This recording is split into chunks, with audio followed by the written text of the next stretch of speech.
Vision. Hello for everyone, good show VR! Woo! Vision. Oy, may ganon. Hey guys, I'm Franz.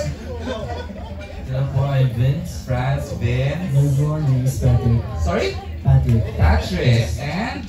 Sam. Sam. Alright. Would you like to add to that, to what Vince said? Because it is Franz po. Franz. Okay.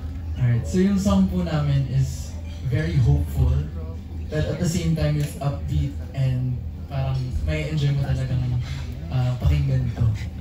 And kapag sad ka, parang you just need to listen to it and you'll be filled with hope. Kailangan natin yan mga ganyan songs na. Pag sad ka, mag-uplift ka. Mahirap pa i-areglo ang all boys.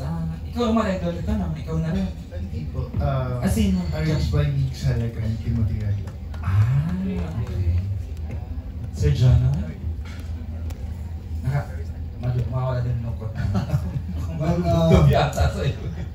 genre, I think more of a parang singer-songwriter, folksy yung love. song. And emotions, I guess siguro pag hindi ka makatulog or medyo may alinlangan sa utak mo, pwede mo siyang pakinggan. It's a love song. So, kung gusto mo may love, Nakaka-excite na marinig yung boses ni Moy tsaka ni Sir John. Okay, who else should be answering that question? There's another Yes. interpreter, si Jolian. Julian!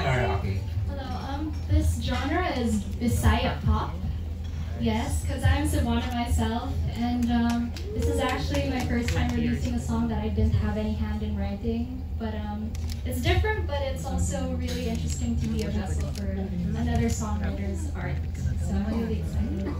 I like her. Well, thank you so much, Jolian. Okay, now let's go to the question of Amiel Joaquin from Star Express. Tayo na po magbabasa. Email! I saw him dyan. This is for Maric, Chantel, and Tiara. So the question is, kailan mas madali sumulat ng kanta? Kapag malungkot ka ba o kapag masaya? Why? Okay, let's go with Maric. For me, sa akin lang naman is, I write songs from other people's stories, so regardless kung happy or sad, kasi I can also write happy songs kasi yun yung parang songs ko din. I can also reflect from other people's emotions, lalo na nung, siyempre yung taliwala, so it's passing through story, so ganun. So, parang, for me, I can write, madali lang magsulat ng masaya at malungkot if I write it from other people's stories, so parang ganun. Hindi dapat, di kailangan personal experience lagi. Personally po, yes po. Mas madali po sumulat para for me lang.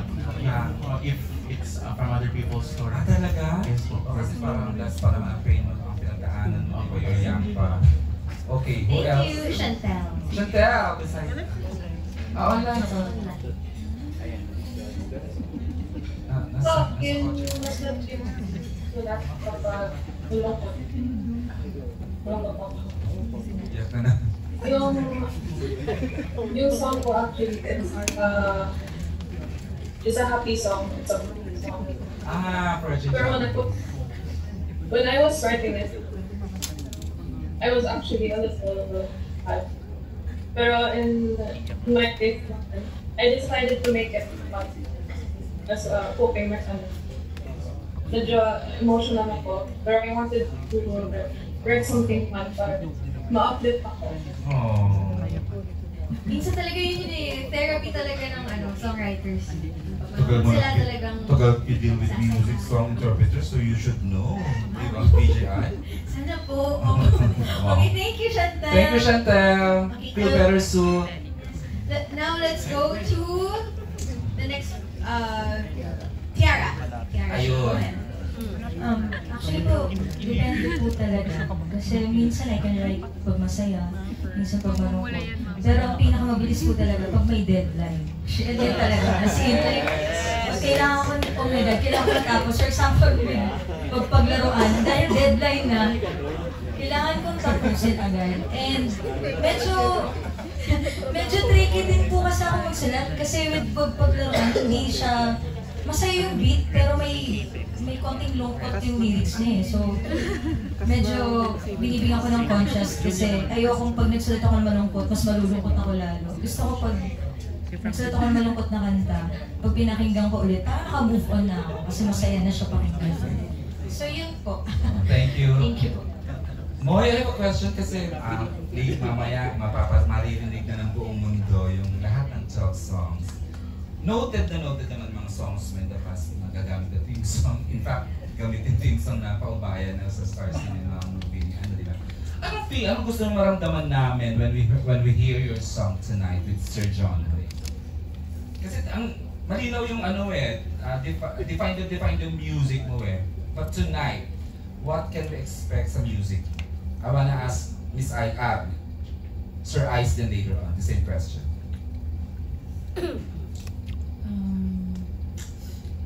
Gusto ko sana maramdaman nila yung naramdaman ko nung una kong narinig yung kanta mo.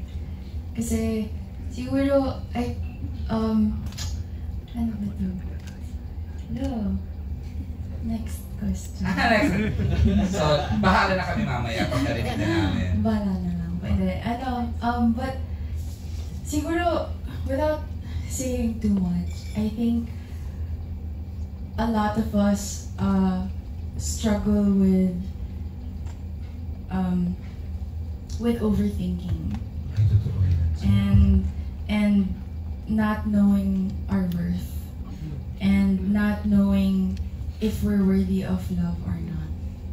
And there are so many times na gusto mo man there's so many times you might want to pick yourself back up, or you want to be brave, you want to be courageous, but hindi mo alam kung deserving ka ba, kung worthy ka ba. But then you have this person to believe in you, when you have that person, iba yung pakiramdam, iba yung nagagawa kapag alam mong may naniniwala sa'yo. Iba yung pakiramdam, nag-iiba yung aura mo, yung pakiramdam mo, yung pakikitungo mo sa buhay kapag alam mong may nagmamahal sa'yo. So, lalim naman mo, ano ba? Tatawa si Sir Jonoy, do you feel the same? Kasi ibang genre to for you. Medyo excited na ako mamaya marinig ko anong tunog mo dito eh. Well, actually, songs naman ay,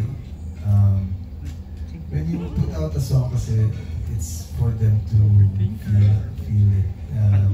Sometimes, hindi mo pwedeng sabihin kung ano mararamdaman nila about it. Tama naman. So, at a certain moment, narinig nila yung song na they're very vulnerable. Pero narinig naman nila, may isang tao na nakarinig ng kanta na masaya. Oo, nararamdaman. Para sa akin kasi, personally, songs, pag nasa labas na siya, parang pagmamayari na siya ng listener.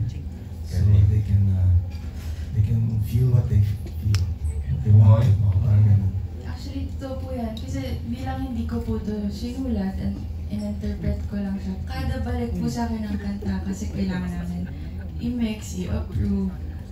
Iba po yung balik, iba yung pakiramdam ko every time pumapasok yung boses ni Sir Jonoy, iba yung pakiramdam ko. Minsan malungkot, minsan masaya. Marinig. And all the other 11 songs. But mostly it's, if there's one thing I'd want people to feel, it's that they're not alone. And overthinking can kill you. Alright. Ice! Anong gusto mo noted yung mga lungkot ang kakargahan kami pag narinig namin ang kanta mo. Exactly how do you want us to feel pag narinig namin tonight, pag na-stream na? Well, bahala naman kayo kung anong gusto nyo marinig, no?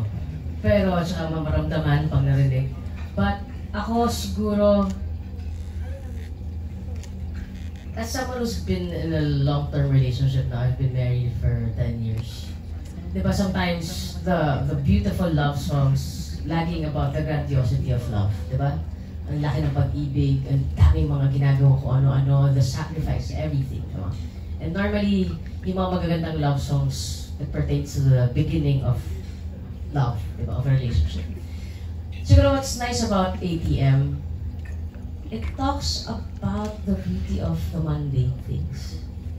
Like ako, alam mo yun, yung pag umilik yung asawa ko, kagabi, sobrang music to my ears yun. Kapag, alam mo yun, kapag makalat siya, ang sarap pulutin ng kalat niya. Alam mo yun, yung parang, and yun yung masarap na pag-ibig para sa akin. And I think kaya nung narinig ko yung ATM, sobrang nagustuhan ko siya because that is what this song is about. Na, kapag nagtatagal na kayo, mahirap i-keep up yung romance eh. But it's always about looking for the little things to appreciate about the person. After a decade, you're still very much in love. Alright, sandali. Sana all. And last na yung reaction, Maki, medyo masaya mga songs mo. How do you want us to feel after hearing the entry tonight? Hindi ako kinabahan. Ba't naman? Sunod ko po sila mag-answer, pero mga idol ko po kasi talaga itong mga ito. Ay, hindi ba? Pero grabe, this is it's a huge opportunity for me. And syempre po, ako as a starting artist din, grabe, sobrang dami pong blessings yung nabibigay sa akin. And syempre po, I'm so proud na I get to call myself an OPM singer and OPM songwriter. Kasi sobrang talented ng mga Pilipino. And ako din, para sa akin din, hindi to parang competition. It's more like a celebration of Filipino music. Na masama-sama dito lahat ng mga veterano, mga pillars, and also the new ones. Para sa akin po, ano po yung tanong? And to answer the question, anong gusto maramdaman namin? Kasi you've been hitting the charts lately. Masaya kaya, maganda yung aura mo. Pero yung after hearing your song dito sa competition, anong gusto mong maramdaman ng mga fans mo? O anong mararamdaman namin? Gusto ko kayong umiti. Kasi ako, madalas yung mga una-una ko pong kanta talaga, yung mga first kong nilabas, puro malulungkot, puro pang iyakan, mga ganun. Pero ngayon gusto ko silang umiti. Kasi ako talaga, when we were recording this, together with Nico Sabiñano, nakangiti ako all throughout the song kasi parang feeling ko in love ako. Happy ulit. Kahit wala akong jowa. Diba? Pero parang feeling mo in love ka ulit. Parang butterflies all over again. Yung parang first time na feeling na ninenervyos ka sa isang tao pag nakikita mo siya nakangiti. So, wala ka ng jowa, ang yaman mo naman. Gusto ko po yung mga ganyan. Masaya po ako dyan. Pero, yun nga, gusto ko kayo lahat sumaya. In any other forms of love, you know, kahit sa cats nyo lang, sa pets nyo, sa mom nyo, you know, gano'n. It's a very smiley song. So sana po magustuhan nyo. Of course, written by Kuya Alvin. BJI! Ito na last question. This is